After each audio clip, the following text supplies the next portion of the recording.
Assalamualaikum, saya Tama Puteri Nabila binti Johari, nombor kad matrik C23A0887. Tajuk saya ialah isu semangat kejiranan yang semakin pudar dalam kalangan masyarakat. Tajuk yang dikaji oleh pengkaji ialah isu semangat kejiranan yang semakin pudar dalam kalangan masyarakat. Maksud tamadun secara amnya merangkumi kemajuan dari segi intelektual, kebudayaan, kebendaan dan tingkah laku. Tamadun juga merupakan perkataan Arab yang berasal dari kata kerja badana yang bererti membangunkan dan memodernkan sesuatu. Menurut Kamus Dewan, tamadun ialah satu keadaan masyarakat yang disirikan oleh atau didasarkan pada taraf kemajuan kebendaan serta perkembangan pemikiran, sosial, budaya, politik dan lain-lain lagi. Menurut Datuk Dr. Fazilah Kamsah, bahawa maksud jiran adalah orang yang tinggal di sekeliling rumah kita, sama ada di depan, belakang, kiri ataupun kanan, merupakan orang yang pertama yang akan membantu kita ketika kita berada dalam kesusahan. Berdasarkan Kamus Dewan edisi keempat 2010, jiran ialah orang yang berada di dekat dengan rumah kita. Perkataan jiran juga berasal daripada bahasa Arab. Tunggal adalah al-jar dan pluralnya adalah al-jiran. Menurut kata-kata Al-Hafiz Imam Ibn Hajarah, maksud jiran ini meliputi jiran Islam dan juga bukan Islam. Perkara ini dinyatakan oleh Rasulullah SAW di dalam hadis yang diriwayatkan oleh Abu Daud yang bermaksud 40 buah rumah tetap sebagai jiran tetangga oleh Muhammad Azmi 2009. Pada hari ini, masyarakat tahu dan sedar bahawa mereka kurang menitik beratkan semangat kejiranan dalam diri mereka dan boleh membimbangkan kerana perkara ini juga menjadi lambang kebudayaan dan ketamadunan dalam kehidupan seharian. Oleh itu, isu semangat kejiranan yang semakin pudar dalam kalangan masyarakat perlu dibendung supaya perkara yang tidak diingini berlaku serta dapat dielakkan dengan segera. Bagaimana tercetusnya masalah isu semangat kejiranan yang semakin pudar dalam kalangan masyarakat ialah disebabkan kurang keterlibatan komuniti. Apabila masyarakat kurang melibatkan diri dalam aktiviti komuniti yang dilaksanakan, hal ini juga akan menyebabkan masyarakat kurang berkenalan antara satu sama lain. Hal ini dikatakan demikian kerana disebabkan kehidupan yang agak sibuk sehingga masyarakat tidak dapat menyertai dan tidak mahu mengambil peduli tentang aktiviti tersebut. Selain itu, masalah isu semangat kejiranan yang semakin pudar disebabkan pengaruh teknologi dan media sosial. Hal ini dikatakan demikian kerana media sosial juga menyebabkan masyarakat tidak mahu bergaul dengan jiran-jiran terdekat. Pengaruh teknologi dan media sosial juga menyebabkan orang lebih cenderung untuk berinteraksi secara maya berbanding dengan secara kejiranan fizikal. Seterusnya, masalah mobiliti sosial yang tinggi juga merupakan salah satu masalah isu semangat kejiranan yang hampir pudar dalam kalangan masyarakat. Hal ini dikatakan demikian kerana faktor pekerjaan yang perlu berpindah randa dari satu kawasan ke kawasan yang lain. Perkara ini menyebabkan perubahan jiran sekeliling kawasan tersebut berubah. Apabila perubahan jiran sekeliling berlaku dan akan mengakibatkan kehilangan komuniti dalam hubungan kejiranan serta dapat mengurangkan rasa kesetiaan terhadap komuniti. Hal ini dikatakan demikian kerana masyarakat perlu menitik beratkan hal ini supaya tidak mempengaruhi generasi yang akan datang. Persoalan kajian dibahagikan kepada dua, manakala objektif kajian juga dibahagikan kepada dua. Objektif kajian yang pertama ialah mengenal pasti punca-punca semangat kejiranan yang semakin pudar dalam kalangan masyarakat. Yang kedua, mengkaji langkah-langkah untuk memupuk semangat kejiranan yang hampir pudar dalam kalangan masyarakat. Batasan kajian. Semasa kajian ini dilakukan, pengkaji tidak mampu untuk mengkaji secara lebih meluas. Jadi, pengkaji membataskan kajian ini melalui skop dan ruang yang bebas dalam kajian ini. Dalam kajian ini juga, pengkaji membataskan kajian kepada skop yang sempit, iaitu pengkaji hanya melakukan analisis pada ruang kemasyarakatan dan persekitaran saja. Semua maklumat dan data kajian yang diperoleh dengan menggunakan kaedah-kaedah tertentu. Bab ini juga membicarakan perkara-perkara penting dalam metodologi yang digunakan seperti rujukan internet, perpustakaan dan rujukan akrib. Analisis kajian.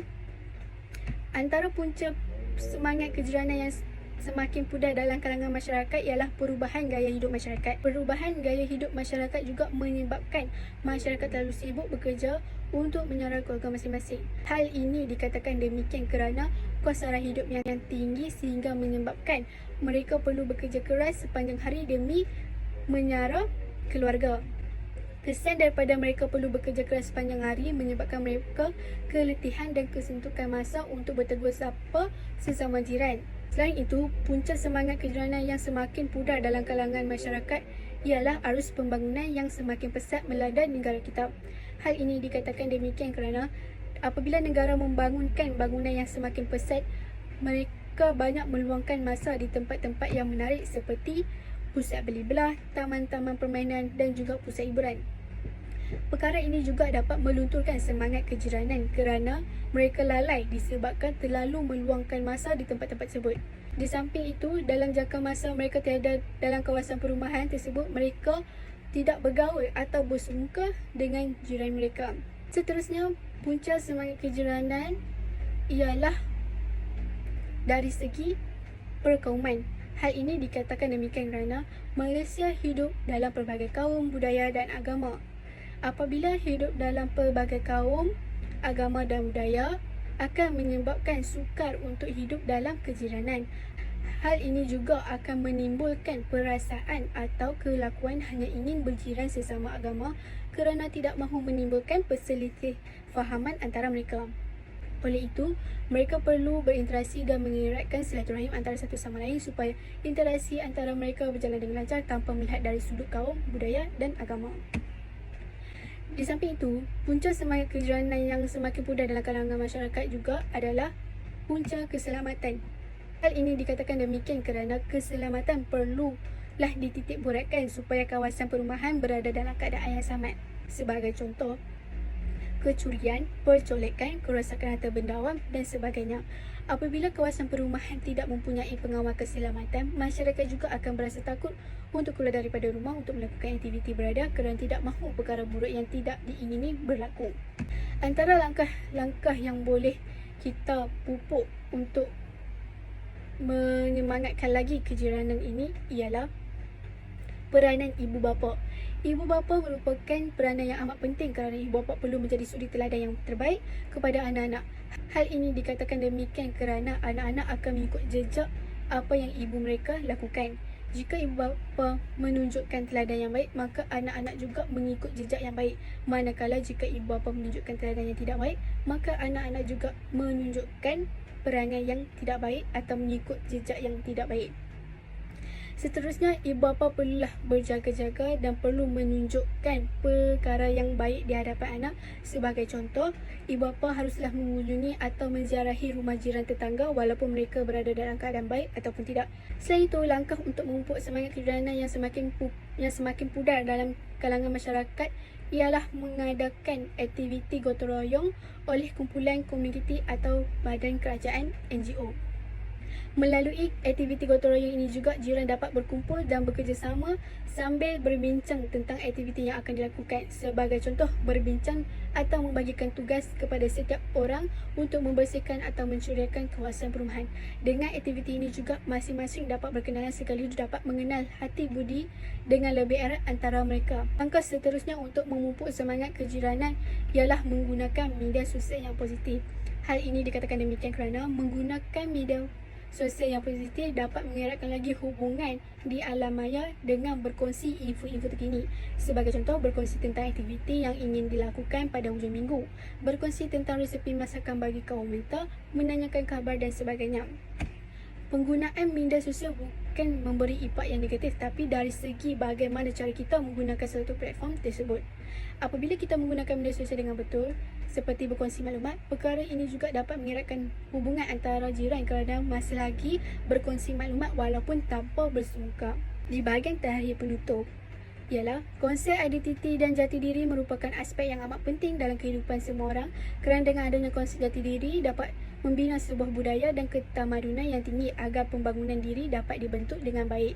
Dalam mengakhiri perbincangan isu semangat kejiranan yang semakin pudar dalam kalangan masyarakat, kita tidak boleh mengabaikan kepentingan untuk bertindak dengan segera. Semangat kejiranan bukan sekadar satu aspek sosial yang menyenangkan. malah merupakan inti bagi membina sesuatu masyarakat yang kukuh dan bersatu padu. Melalui kesedaran ini bahawa semangat kejiranan yang semakin pudar boleh menghilangkan identiti komuniti dan keterasingan di kalangan jiran-jiran.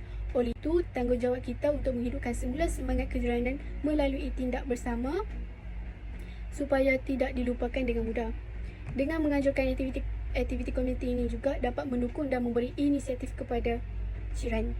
Jika kita bersama-sama menerapkan nilai murni, maka kehidupan antara jiran semakin terjaga dan menyayangi antara satu sama lain. Akhir kata, memupuk semangat kejiranan yang semakin pudar dalam kalangan masyarakat bukanlah tugas yang mudah, tetapi ia adalah satu pelaburan untuk masa depan masyarakat yang lebih harmoni.